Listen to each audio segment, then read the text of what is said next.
So I believe in November or December of 2023, I was attending a lot of appointments and I went TDY for a period of time. TDY, temporary duty or temporary additional duty. And while I was away,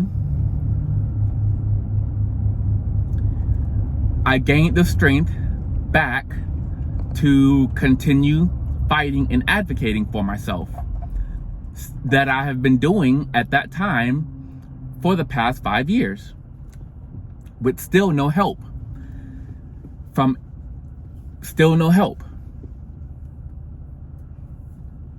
And so I submitted my complaint to President Biden and Vice President Harris on October 17th. My chain of command was supposed to come and visit me at my temporary additional duty or temporary duty site on, I believe, that Tuesday. On let me see. Yeah, they were supposed to come on the 19th, or they were supposed to come and visit me at a certain time on a certain day. When that time came, they never showed up. They never came. They never called to let me know that they were not coming. They never sent me an email to let me know that there was going to be a delay. They never notified my leadership at my temporary additional duty or temporary duty site of any change. And when that day came, I was very, very and extremely disappointed. I felt let down. I felt hurt. I felt so many emotions. And so I asked my leadership at the location where I was if they heard anything from them, from my military leadership. They said no, so they reached out. I believe the day after, my military leadership finally told them that they had to reschedule. So they came to visit me later that week. I think they were supposed to come on a Tuesday. They didn't come until the 20th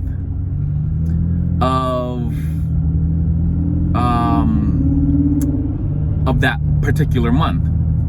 And when they came,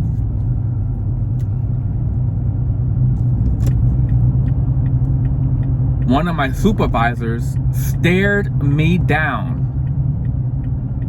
like a dead stare while I'm explaining, while I'm talking, while I'm emotional, while I'm disclosing, important information to them about, how things are going, how I'm doing.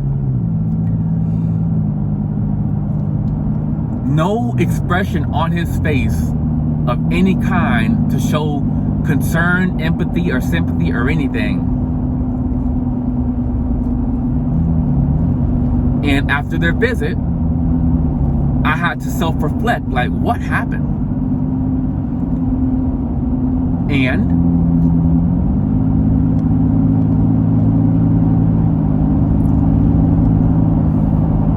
I had to self-reflect. And that's what I did. And so I get back to my permanent duty station and I start to try to do my job, and I'm pulling rosters, and I see that we had a service member incoming that was of my same rank and billet and job, and I'm starting to think, well, okay, I know how come they didn't tell me that they had facilitated, or that they knew of a replacement coming to replace me. They never responded to the email. So at that time, I reached out to my orders detailer, notifying them, "Sir, ma'am, I see that that there is a replacement inbound to replace me. What is your intent for me? What's the goal? What's the plan?" And then I received an email back saying, "Oh, you are due to rotate. Here are your choices." And at that point, it's now January 16th. So on January 17th, I get a notification. "Stasar Smith, you are due to relocate to Camp Lejeune, North Carolina. We need you to leave Florida. We need you to leave your current duty station on March 1st, 2024. And we need you to report to Camp Lejeune, North Carolina on March 1st, 2024. So they ordered me to leave Florida and drive and get to North Carolina all on March 24th of 2024. I sent them an email. I communicated to them. "Sir, ma'am, I received this notification. Thank you for your time and consideration. I am currently undergoing these things. I don't know what I'm going to do with housing at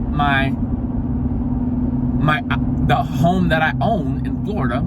I don't know what I'm going to do with housing in North Carolina. North Carolina is 800 miles away, and the most direct route is a 12-hour drive. That constitutes authorized travel days. It constitutes permanent change of station funds to be allocated, and entitlements. It entitles a family separation allowance and possibly the basic allowance for housing retention to retain BAH at my current duty station. And I would like to inquire about that." No response. I received a response a week later, I believe, and they said, "We try to do everything that we can for service members and their families. You can receive the same level of treatment at your new duty station that you're currently receiving at your current duty station." And I responded back to them. They never responded at all. January 17th, no response. On February 16th, I think it's February 16th? No. February 26th, still no response from them. Oh, a turtle.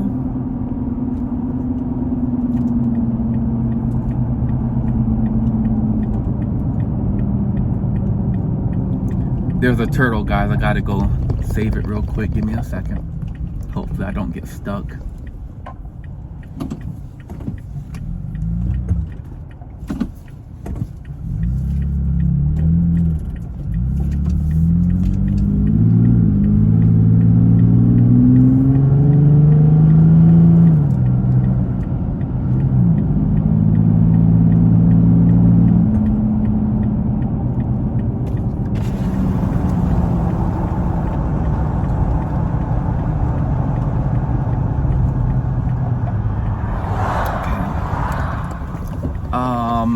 Sorry about that, guys. So on February 20th, the 20th of February, I never received a response back from the headquarters that I submitted the message to. So I submitted a complaint to the Inspector General of the Marine Corps of violations of the Joint Travel Regulations, the Department of Defense Financial Management Regulations, the ACTS Manual, and a few other violations of laws, rules, regulations, or orders. And then on February 26th, I received an update in the system. Staff Sergeant Smith, your orders are still in effect.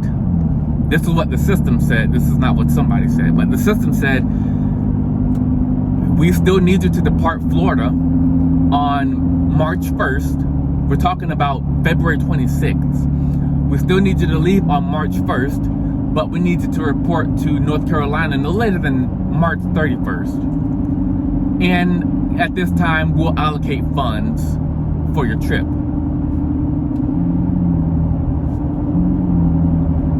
I'm still waiting to hear back from the Inspector General to conduct their investigation. On March 12th, I received the last and final update from the system. Staff Sergeant Smith, we have extended your departure date from Florida on May 1st, 2024 to report to North Carolina no later than May 31st of 2024. I'm still waiting to hear back from the Inspector General of the Marine Corps on what happened throughout the course of their investigation and what they found. So on April 8th, I'm sitting in my office, and I haven't even touched on one thing yet. I'm sitting in my office, doing work as usual, and my commanding officer calls the new first sergeant that we have, call the senior enlisted advisor, the master gunnery sergeant, and I believe the executive officer was in the office. And the commanding officer called all of them in the office, and they had a little conversation. I could hear them through the wall. Once they finished the conversation, exactly 1 hour later, I get an email from the Inspector General of the Marine Corps. Staff Sergeant Smith, our office has conducted a thorough investigation and no violations of any laws, rules, regulations, or orders were found. This case is considered closed. And I just smirked. I'm like, wow.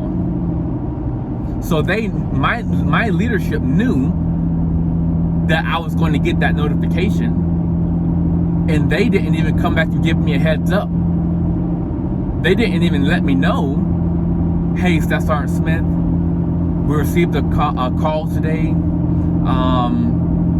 and we just want to talk with you before you get the notification. If you need someone to talk to, we're here, to listen to you. Nothing. And so at that time, I go to my new Congress representative, Congressman Matt Gaetz, and I submit a second inquiry to his office. The first inquiry, they told me that they could not investigate, and they wanted me to follow up with the Navy IG, which would then follow up with the Marine Corps IG, which I've already done. I submitted about 5 complaints altogether, maybe 6. I know I submitted more than 3 complaints of everything in the same response. To me, that is retaliation. So let's keep going. I am now continuing to be retaliated against. The orders that were issued to relocate to North Carolina were unlawful, and I reported it, and essentially The reason why it's unprecedented, because it is unheard of. Unheard of. And so I'm continuing to attend all of my appointments. I'm undergoing a physical evaluation board. I went to a medical evaluation board. I was on temporary limited duty. I am now undergoing the physical evaluation board. And all of my appointments have been scheduled with the Department of Veteran Affairs. And the Marine Corps separations order states certain things. And so headquarters,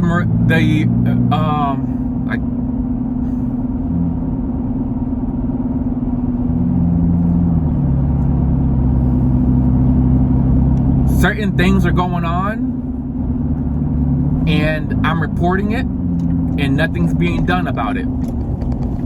So